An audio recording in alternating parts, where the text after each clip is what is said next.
solar has proven in those kinds of extreme weather circumstances and very hot weather and every point in between all around the globe. Solar works. It's a solid state, very reliable technology. So when we talk about these kinds of temperature related events, solar is going to do just fine. Kevin Christy has been in the solar industry more than 20 years. His work at Lightsource BP as one of the largest IPPs in the solar industry is leading to huge advancements in innovation for our industry. And I ask the question, in the world where we hear a lot of naysaying about the value of solar and wind and other renewables on the grid, a lot of folks, in light of Winter Storm Uri and other extreme weather events, want to make solar and wind the villain in the story rather than the hero. But the reality is that solar showed up in big ways to help lift the grid in Texas and other places. Not only that, but innovation in our sector is accelerating at a pace that we could have only dreamed of 20 years ago. Kevin and I get into that conversation specifically around how Lightsource BP and his team, as the head of innovation and operational excellence for Lightsource, are thinking about mitigating extreme weather events, about integrating things like AI into the project development process. How is digitalization, robotization, automation impacting the developer? And who better to talk about it than one of the industry pioneers around solar project development? We also welcome his colleague and the manager of innovation and operational excellence, Dave Martin, to the episode. You'll hear a vignette from Dave about halfway through this episode. So if you've been curious, how does a big-time player like Lightsource BP think about integrating innovation and mitigating issues like hail, thinking about extreme weather events? How do they incorporate all of this learning? And how does that help the rest of the industry rise? How does it help us all enjoy greater prosperity and accelerate our clean energy transition? Today's Tactical Tuesday is for you. This is practical insights and guidance to help you thrive and grow in the clean energy sector. You can find more just like this in our more than 680 episodes here in the SunCast catalog at mysuncast.com or in whatever player you are viewing or listening on. Without further ado, let's get ready to tune up your skills, Solar Warrior, as we tune into another powerful conversation here on SunCast. I want to first introduce Kevin Christy, a true solar pioneer, been in the industry for many, many years. And Kevin is now head of innovation and operations excellence for the Americas at Lightsource BP. Kevin, great to have you on the show. Thanks, Nico. It's great to finally be here. Indeed, finally is the operative word. We've been talking about having you on this show. We still have to do a deeper dive into your background so folks can really understand what the OG part of you being a pioneer in this sector means. I mean, as I recall, you were, still at SunEd in the days when we started SunCast. Mm-hmm. Yeah, I started in the industry in 2002. Went to SunEdison in 2011 when SunEdison purchased a solar developer called Axio Power that Tim Derrick and I had co-founded and ran for several years. Mm-hmm. And subsequently went on to Lightsource BP after the SunEdison bankruptcy. Well, Lightsource is categorically a leader in the Americas and indeed globally as a not only a developer of renewable energy projects, but now an asset owner, an operator. And as you and I have discussed at length offline, there is a lot of confusion in the marketplace around the relative, we'll call it, I'm going to do air quotes for those that are watching on YouTube, the relative worth of renewables to the grid.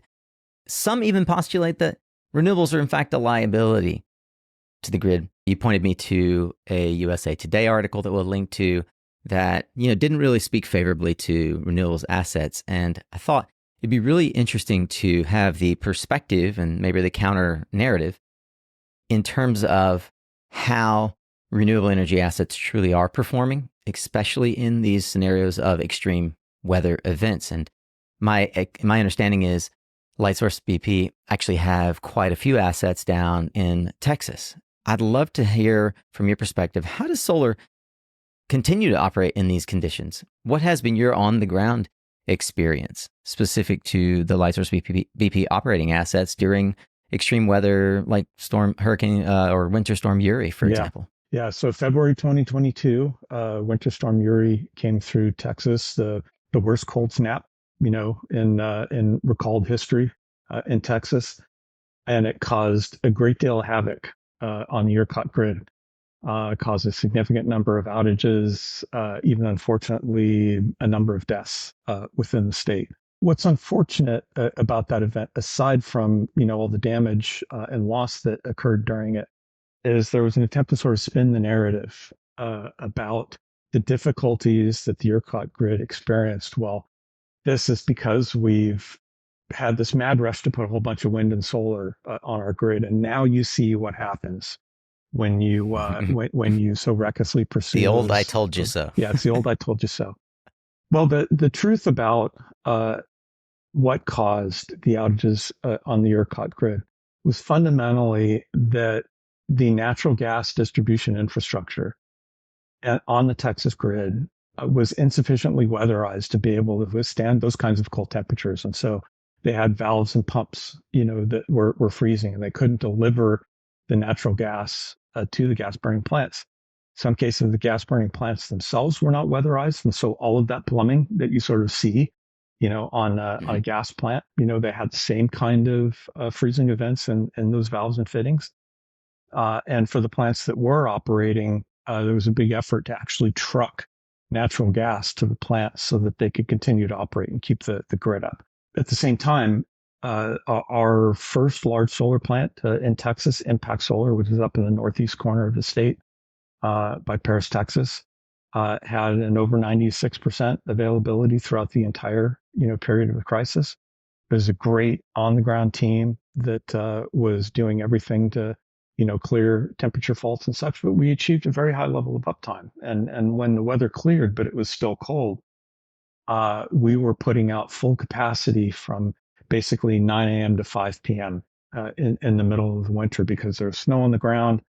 It was cool temperatures, which solar loves, lots of sunlight.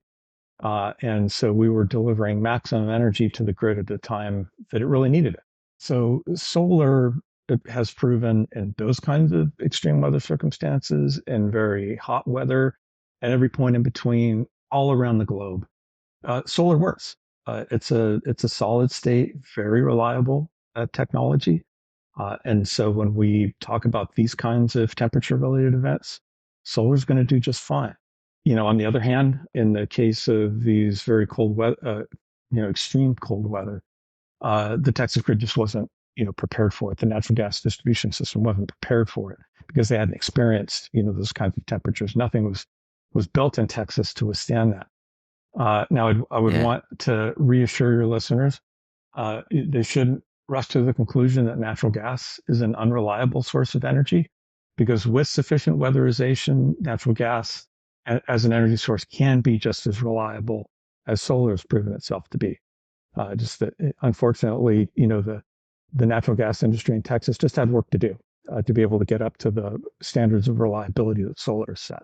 The reality of these extreme weather events is that they actually move beyond, and so a more common scenario, certainly I grew up in the South, in rural South Carolina, farm town, very familiar with the kinds of what other regions might consider like freak storms, where, golf ball size hail is falling out of the sky for seemingly no reason, which is a nightmare for any solar plant operator. Of course, we've got fields full of glass, despite the fact these panels are tested against exactly that, rather large hailstones, projectile, shot at the module to ensure that they won't break and they won't stop functioning.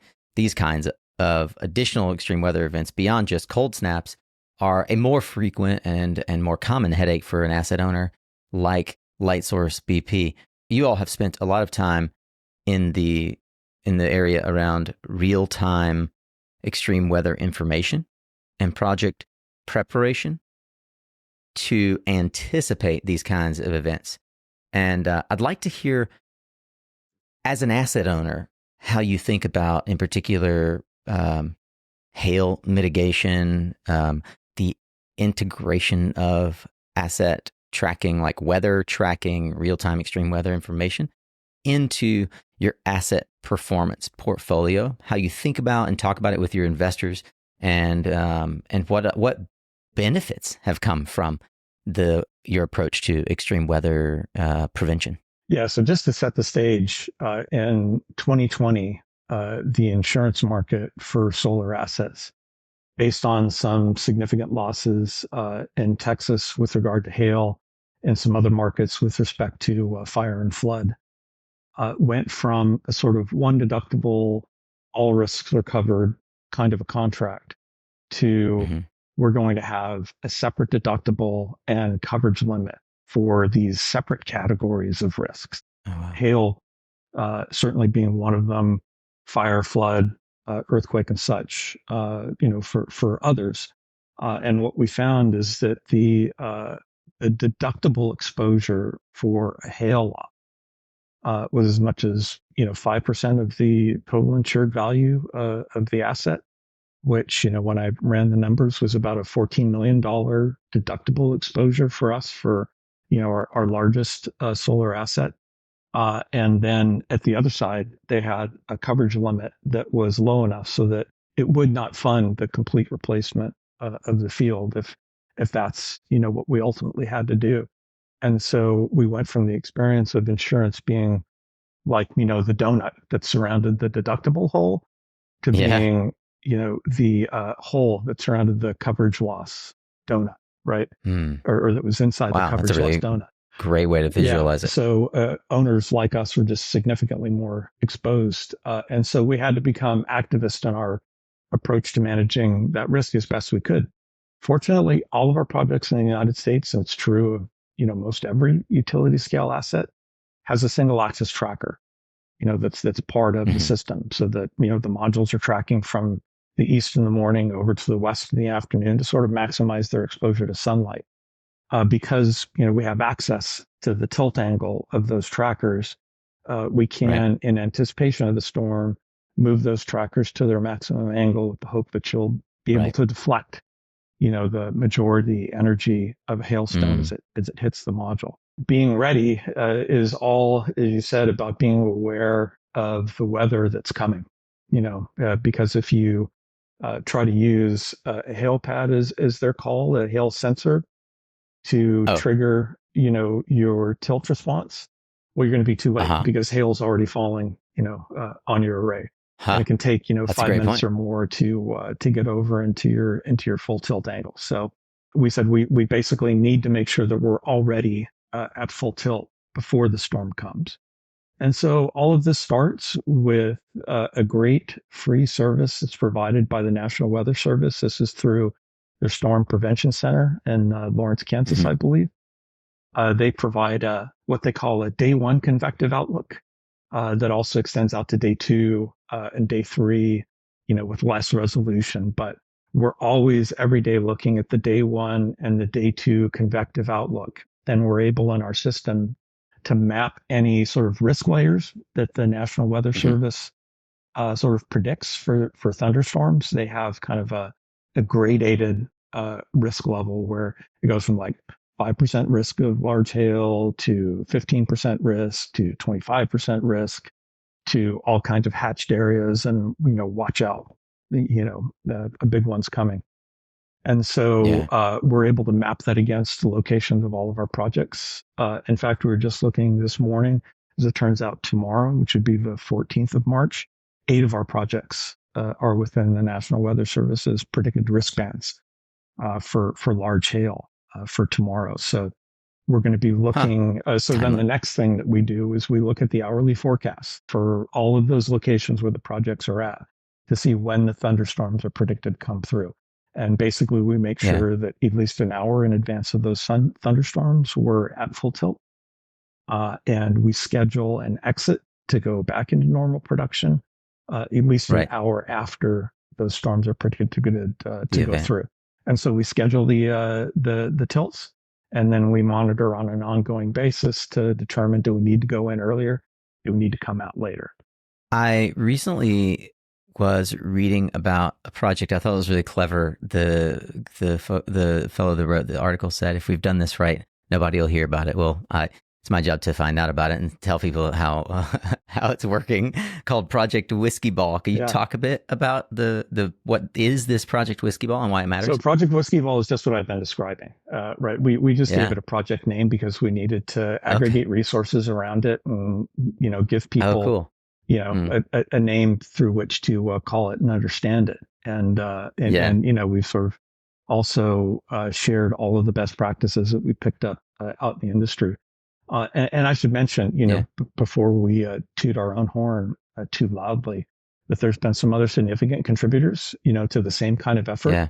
I would start with Dan Sugar and team over at Nextracker, who by the time that I reached out to them, they were already down the path in terms of figuring out how their tracker could be, of best use to their customers and implementing this kind of protection. And they've done some early testing, extremely useful. I'd also call out the team at VDE. It's an engineering firm who, in conjunction with the Wells Fargo technical team, invests a lot of tax equity into these kinds of projects, ours and others, that they put together a best practices document, released it out to the industry maybe 2-3 weeks ago. The excellent resource. Mid-February. Yeah. It was a Valentine gift from VDE. Yeah. It's an excellent resource for developers and asset owners to be able to use to make sure that, they put those kinds of preparations in place, whether they do it exactly the way that we do it or anybody else does it. The whole point is just when the hailstorm comes, have your modules at full tilt.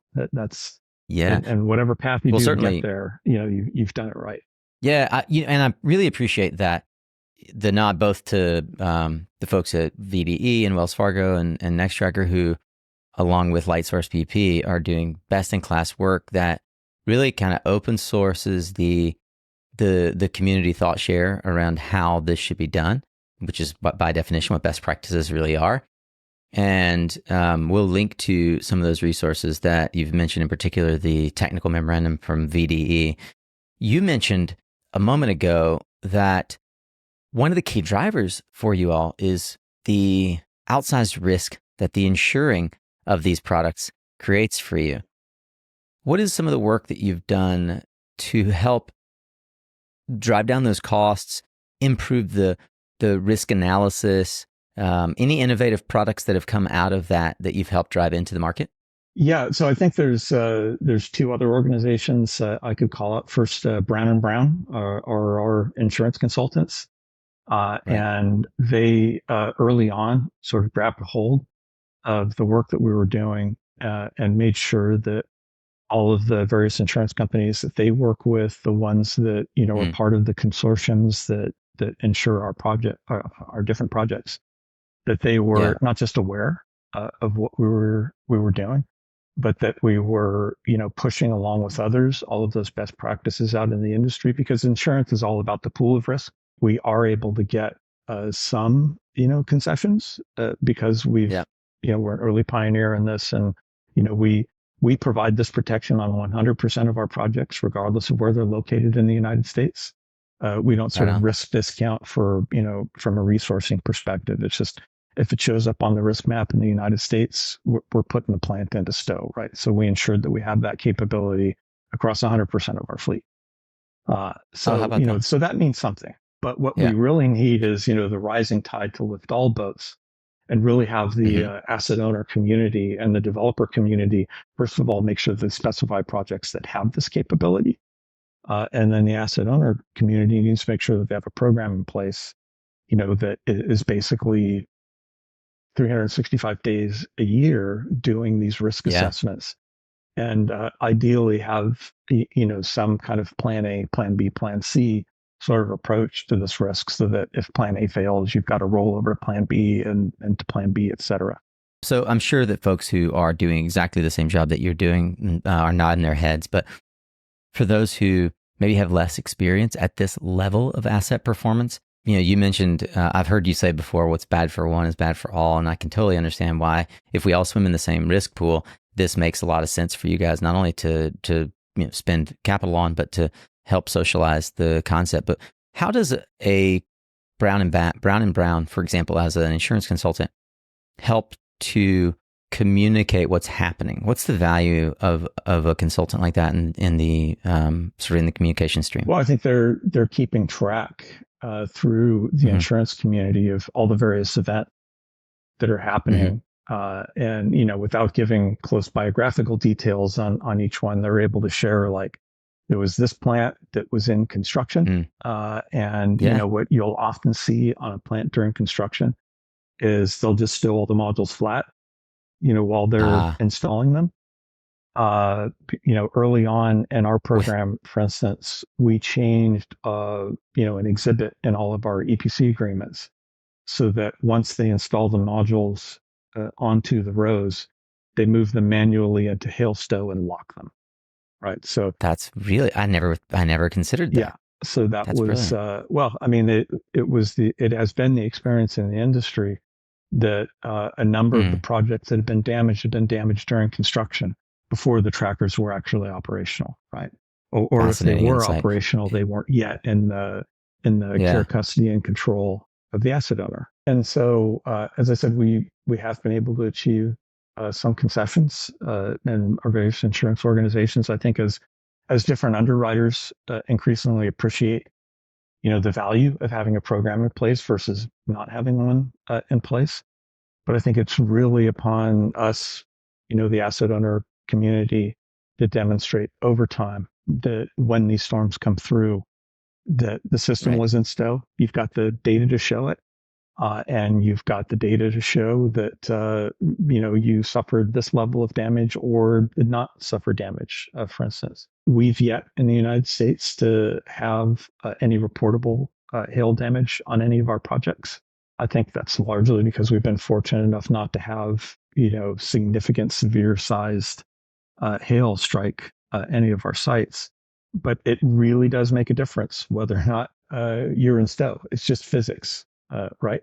So if a 2.5-inch hailstone is coming straight down at your module, if it's flat, it's going to destroy it. If it's at a significant enough degree of tilt, it can survive it without damage. Yeah. You mentioned that you had two, and you brought in Brown and Brown. Are there other resources that you see in the marketplace where folks can look for additional insights, data sets, et cetera? Yeah, I would also point to the folks at KWH Analytics, who I think, with their sort of InsurTech approach, have been able to not just, show some underlying analytics about, how does solar plants experience wind events during a hailstorm.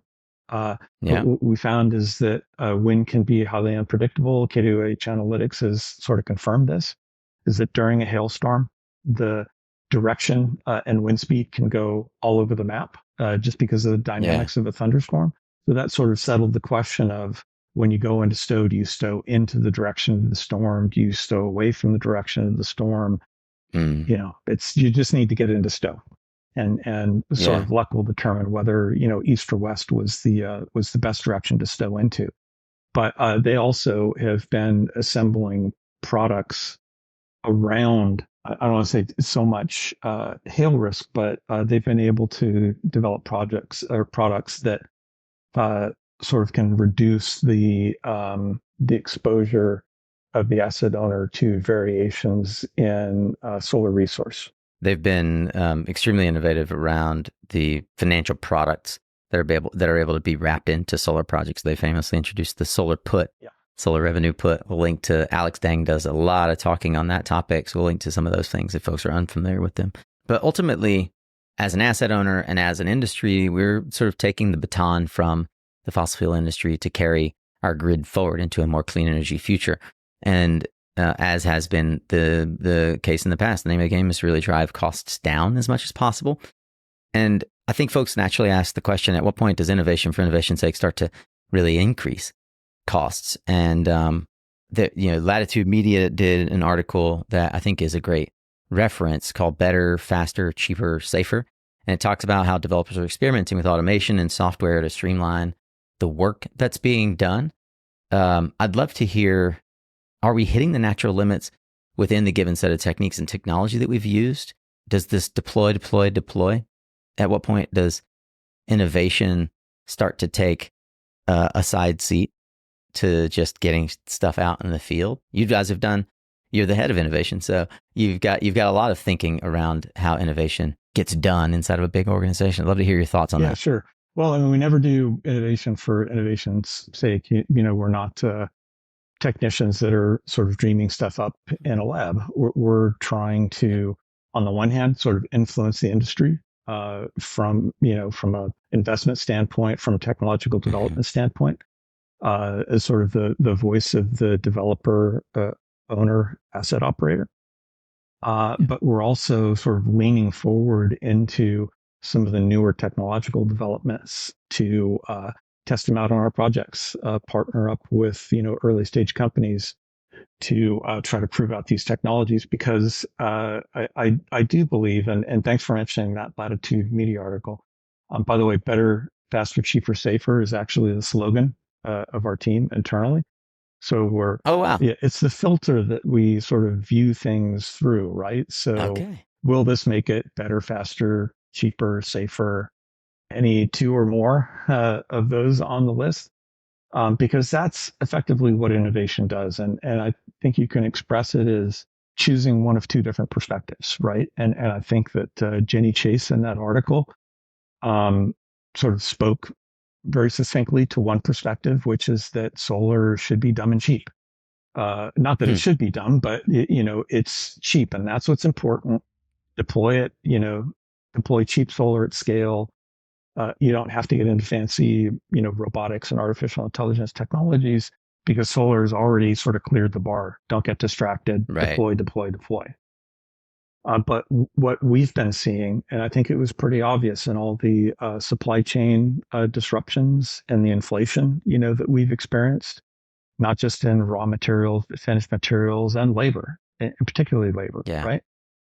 If you're not looking for ways to reduce your material content, to shorten your supply chains, to reduce the weight of the volume that you're shipping, and to cut your labor costs, then that cheap solar is actually going to get more expensive for a variety of reasons. It takes longer to construct with higher interest rates. You spend more on interest during construction. And so even if the capex doesn't change, even if labor rates didn't change, if it takes longer to install because you have to wait longer Right. for things, then you're going to pay more interest during, that construction period, which is not an insignificant, driver of cost, right? Right. But it's also true once the project's built, you're in operations. If you sum up all the anticipated expenditure on these projects over like a 30+ year life period, what you're going to find is that 80% of those costs is just labor. And that's labor inflated at like a 2.5% average inflation rate, right? Right. Which that might have been true for like the previous 20 years when, But money not was the last basically 5. free. It's not going to be true, in a world of new higher interest rates, right? So I Right. expect that 80% might be more like 85% or Mm. more, unless we change the way that these projects are operated. And the most Got it. effective way to change the way these projects are operated is to actually change the way that they're built. And so we think that there's a ton of room for innovation, I would say, and particularly what we call automation and digitalization. So automation is basically using an automated process in Mhm. the place of what's a manual process. And so one example would be if anybody's looked at how a solar plant is constructed, the first thing you do is drive a whole bunch of piles into the field. These Yeah. steel I beams or C channels, right? That they pound into the ground, thousands and thousands of them, on a large project. Well, there's companies like Built Robotics that are developing a bot that would do that autonomously. So they just have these racks. They fill the racks up with the piles, and then the bot will pick a pile up and then drive it into the ground, move to the next one, pick it up, drive it into the ground. Based on really accurate, GPS landings, right? That's one Yeah. example. Another company I could mention that's doing some really forward-thinking work on the automation space and construction is Terabase, led by Right. Matt Campbell and Mentioned in that former, article. yeah, Matt Campbell, former SunPower execs along with them. And they have developed a way to sort of pre-assemble or pre-mate a torque tube with, Yeah. a set of modules. Like if they're starting with first solar modules, so you get 6 first solar Mm-hmm. modules on a torque tube. And Mm. that so a robot arm picks the modules up out of the case, sticks them into an assembly area, pulls the torque tube in. There's just a couple of folks on the line that make Technicians. the Mm-hmm. mechanical attachments, and then that goes on to a robotic cart, basically, that will roll the torque tube out into the area of the array where it needs to be inserted, and it'll do the insertion and then come back and get the next one. And so they've been out Yeah. there doing this on like a multi-megawatt basis for the last I'd say year or so. That saves a great deal of it not just saves a great deal of time, but what it also does is when you have an automated process, you have a Mm-hmm. quality management process. And what is really difficult to do in the solar industry is to ensure that you have a consistent quality of construction when you're making, in some cases, millions of different mechanical connections with a whole bunch of workers who are not equally trained or equally conscientious, don't have equally calibrated tools. You end up with a lot of inconsistency in terms of mechanical connections, electrical connections. So the more that you can automate that process and monitor it, through sensors and doing data acquisition and, process optimization, that ultimately is how you sort of unleash this engine of capitalism called productivity, right? Yeah. And productivity is ultimately what drives costs down. It's just that the cost declines that we've experienced have all been in the factory. Because the factories have been doing this. They've been automating, Yeah. they've been digitalizing, Mm. they've been optimizing their processes, getting to scale. And then you get all that stuff out into the construction field, and we're doing it all substantially the same way that we've been doing it for the last 20 years. So there's a huge frontier of potential for innovation on the construction side. And so imagine once you've delivered a project that has a significant degree of process control and quality control, Mm. now you have from the get-go a plant that is going to cost less to operate and maintain.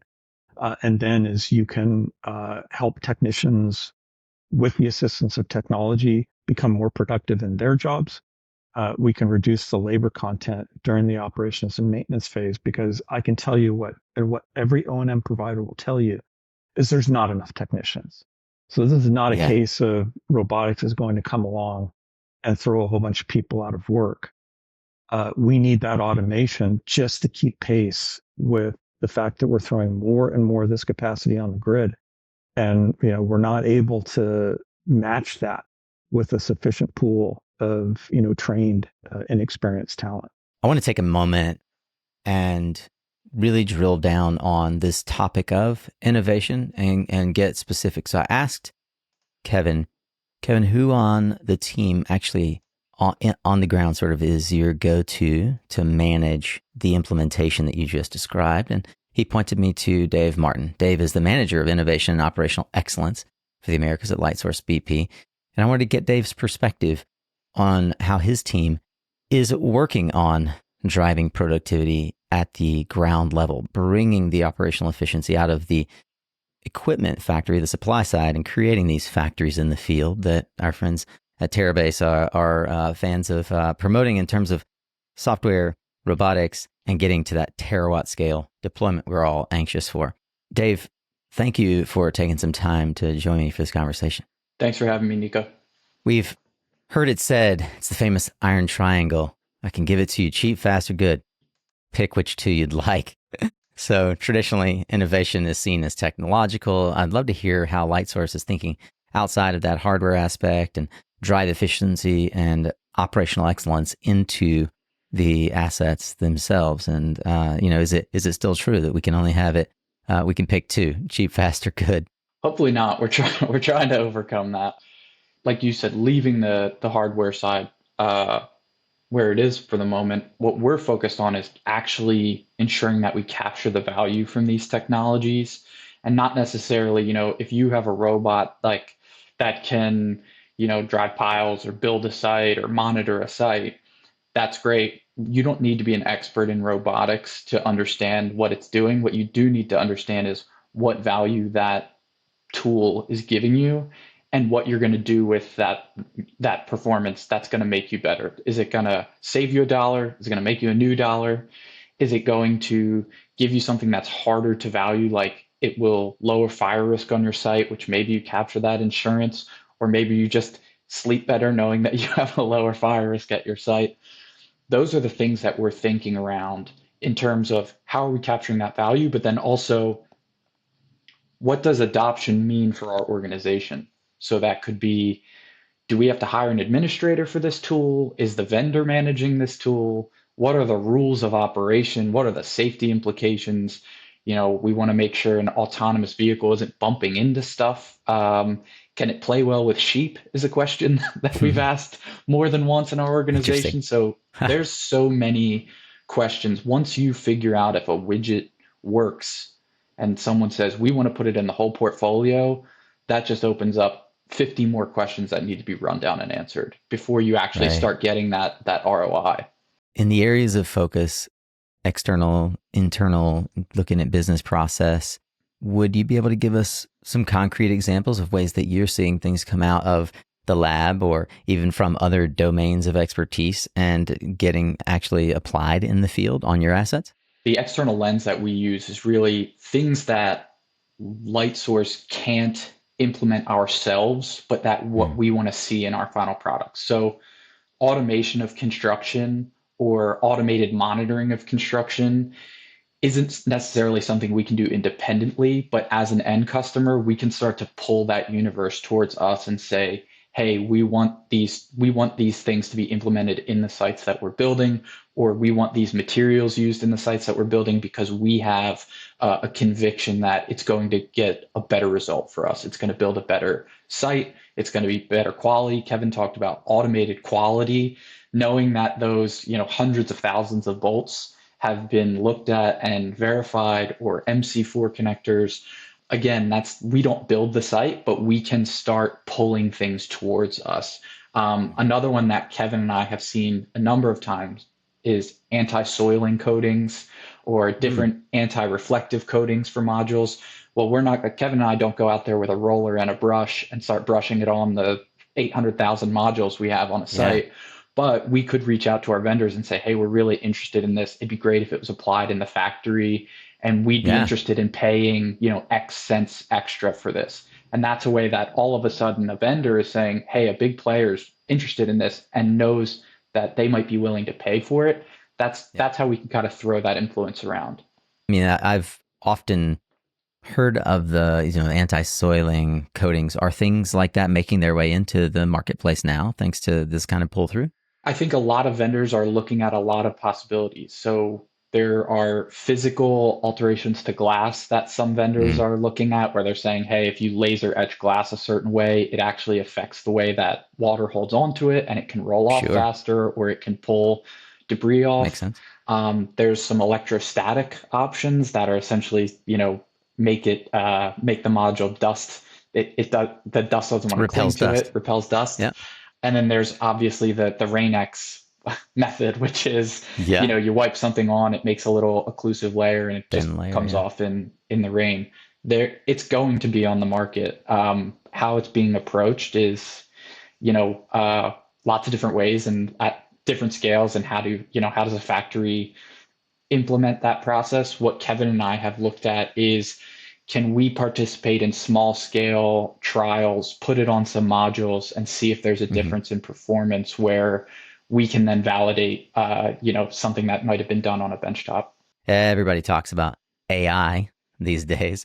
So I would love to hear, as a major clean energy IPP, how is AI finding its way into your portfolio management or even the development process? Sure. So at Lightsource, we have actually a director of digital product and applied AI who is running a bunch of internal AI related work streams. So that could be around things like really fine tuning energy forecasting. I mean, if you think about, just to back up, if you think about AI generally, the whole concept is you feed a bunch of data to it and it tells you things that you couldn't have seen kind of with the naked eye if you were just scrolling through these large scale data sets. And what we find is, a solar project and a solar company generates an amazing amount of data in terms of real-time performance, weather data, Right. and then beyond internal data, things like permits or designs that we're making that could be correlated in new ways. So our internal team is working on products such as using large language models to search through our internal documents just to make Yeah. finding that document that you need a little bit easier, which saves a lot of sanity internally. And then also using it for big data applications in terms of really fine tuning generation or performance, being able to say, hey, there's actually a small pattern in losses across the portfolio that we could pinpoint and investigate and make more power if we could remedy it.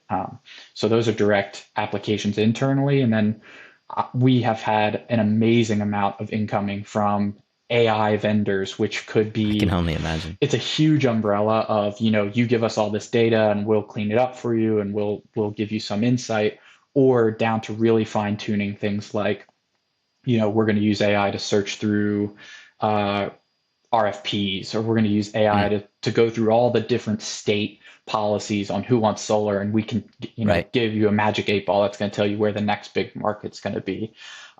It's all interesting, but again, it comes down to those questions of, do we have to upload our data? Is it just a tool for information? Do we have to administrate it, or are you just going to give me Right. a magic one pager that's going to tell us the future? Those are all questions to be answered. And obviously, as everyone can see from the news and, Kevin and I are on the forefront of it, is there's so many companies coming up with so many products that sorting through them, we might need an AI just to sort through all the AI opportunities we That's have. apropos. Apropos. And with reason, you've got a head of digital to be responsible for helping sort through that data.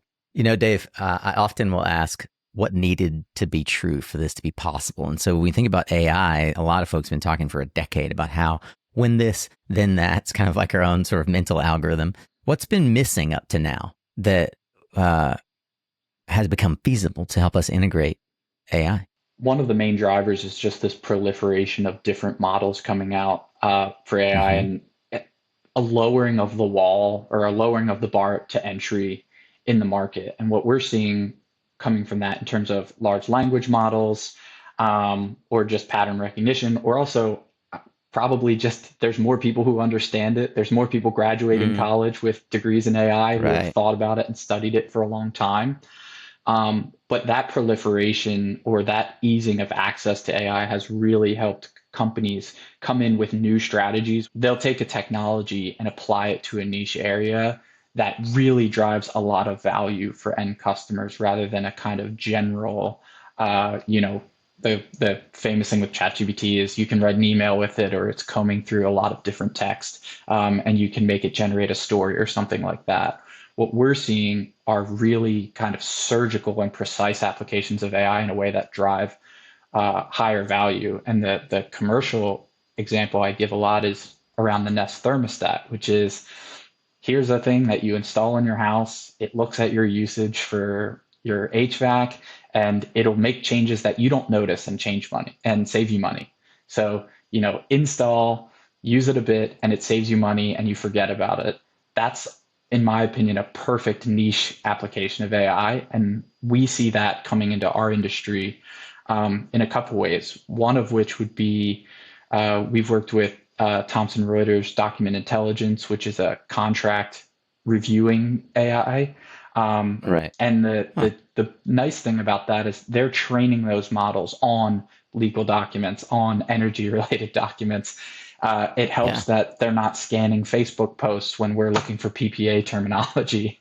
Right. So that specific application has been able to allow us to structure data and find it more easily, because it's a purpose built, not just legal product, but energy product. Another great example is the folks over at OnSite are building a robot that's it's monitoring site conditions, looking at things like MC4s and modules, both visually and with a thermal camera.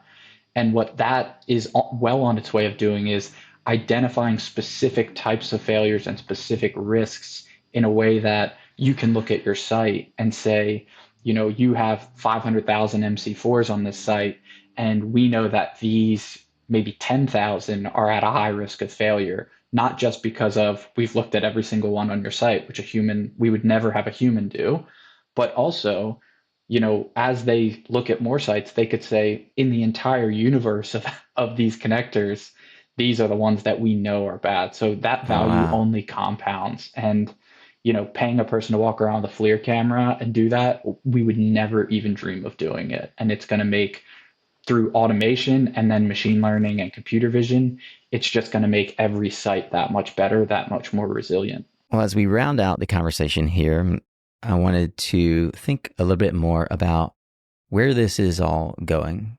Kevin, you and your team, Dave, who we've just heard from, and the wonderful folks at Lightsource are really ahead of the curve in many ways. You have peers running alongside you, but you have a view into, as Dave insinuated, you have a view into what's coming down the pike, and you see a lot of folks sort of inbound to you.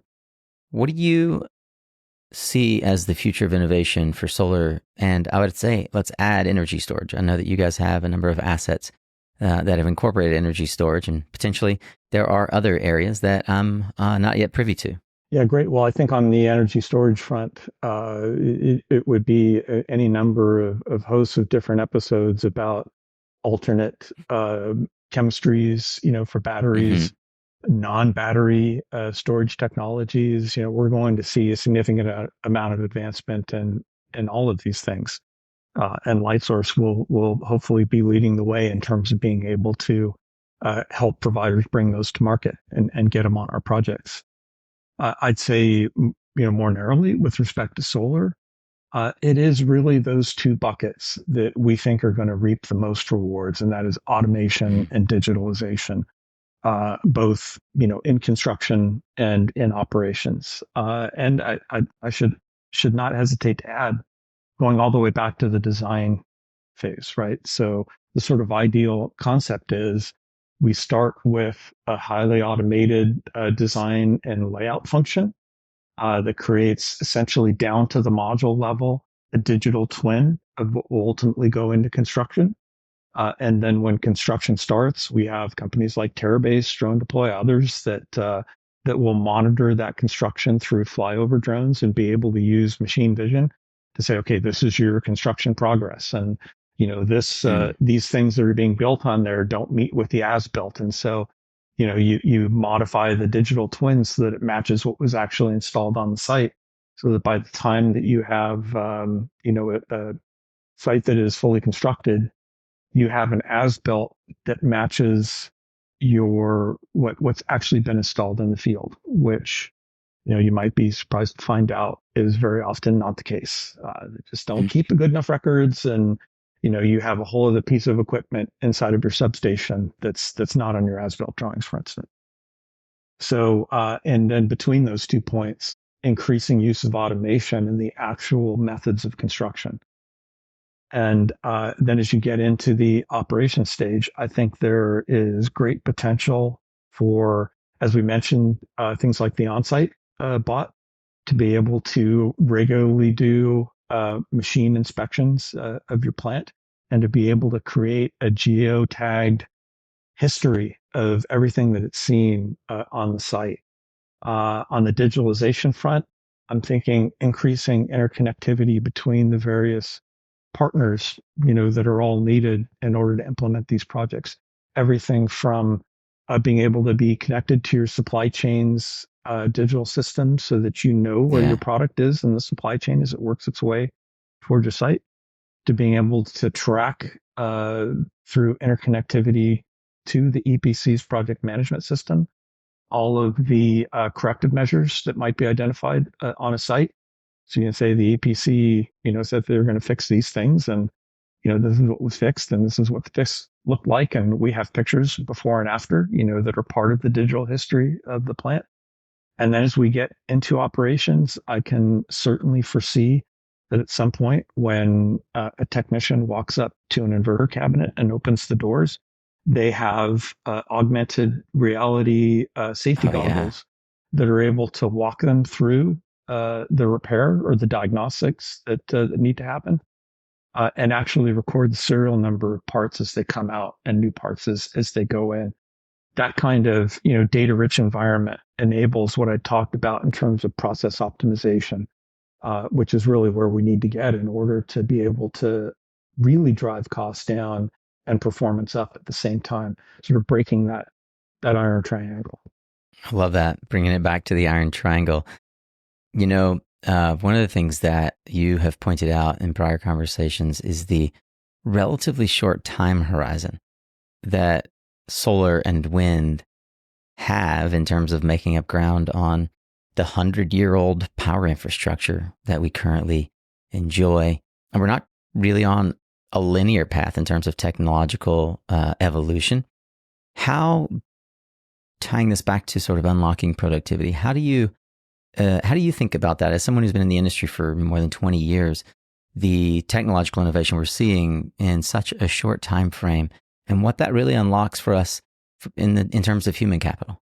Yeah, I think there's a huge amount of latent value. And I think it's because we're kind of trapped in a cultural loop. We've been rightly focused on deploy. But that deploy mentality has our focus much more narrow, which is really like, how do I get this thing to COD? Because money has to fund, the crank has to be turned, goals have to be met. And that all contributes to an increasing amount of solar on the grid. But there are thousands of opportunities for pulling value out of not just new systems, but the systems that have already been deployed. Right. So all of the 100 gigawatt, whatever, we have installed in the United States, that's all latent capacity for new technology still. Right. Not even just on the new stuff. So I think the next 20 years are going to be an opportunity for technological innovation in the same way that the last 20 years have been, the opportunity for hitting deployment at scale. So to put a bow on it, when we talk about automation and digitalization and what does that really hold in store for us? It's all about creating prosperity through increasing productivity. So if we can take the labor and material inputs that we have for a solar plant and figure out how to do more with them, all of those materials and people will become more valuable. Solar workers, as they're able to implement more megawatts per worker, those workers will earn more money, and the overall prosperity of the economy will increase. This is economics 101, right? And the decreasing cost of data acquisition, data storage, data analytics, the decreasing cost of automation and robotics means that all of us who work in the solar industry will become more productive and pick up bigger paychecks. That's economics 101. Kevin Christy is head of innovation and operational excellence for the Americas at Lightsource BP. Kevin, it's been fantastic from my perspective, having known you for quite a long time, to sit at your feet and get a few lessons on not only the economics of solar, but set some of the records straight on how our assets are performing, and in many cases outperforming in the marketplace in light of the fact that we do experience extreme weather and we are integrating increased innovation around the digital infrastructure required, as you put it, to help us all enter into a more prosperous and higher wage earning season in this industry. May it be so. Thank you for joining us here on SunCast. Thanks for having me, Nico. And thanks to SunCast and the role that you guys have played for almost a decade now in telling the solar story. Thank you for listening through to this episode. If you'd like to drill into some of the things that we talked about, if you'd like to learn more about what this innovation actually looks like, well, you're in luck because the Lightsource team has created a whole page around innovation and operational excellence. We'll link to it in the show notes. You can find it at lightsourcebp.com/us/about/innovation. And if that's too long, again, it's in the show notes in whatever app you're listening to this on. It'll be over at mysuncast.com on the episodes page as well, which we'll link to. If you go to that page, you can read all about hail mitigation, AI-driven contract insights, pilots and early deployments, and all the case studies that Dave and others have written around how they are, in fact, mapping our way to a more resilient future, to steal their exact words from one of their case studies. Thank you for sticking around. If you've listened this far, I would like to ask for 3 more minutes of your time. If this was meaningful to you, I'd like to ask you to do one of 2 things. Either hop on LinkedIn and thank Dave and Kevin for contributing to your knowledge and education. The easiest way to do that is to find the LinkedIn post that we have put up for this episode and leave a comment for them. Connect with them. I know that they both are active and ready to hear from you. The other way is go to ratethispodcast.com/SunCast and leave us a 5-star rating and enthusiastic review so that others like you on the front lines of the energy transition can find our content and grow just like you have today. And if you'd like to just the old-fashioned way reach out to me, you can do that at nico@mysuncast.com. I love hearing from you. Make sure in the subject line you put something like feedback from Kevin Christie's episode so that I'll know exactly who you are and it won't go into spam, hopefully. I'm so grateful for all who give their time, not only to contribute to creating this content, but listening to it and putting it out into the world in the form of real action. That is you. Go forth and prosper. Remember, you are what you listen to. Thanks again for showing up, Solar Warrior. It's half the battle.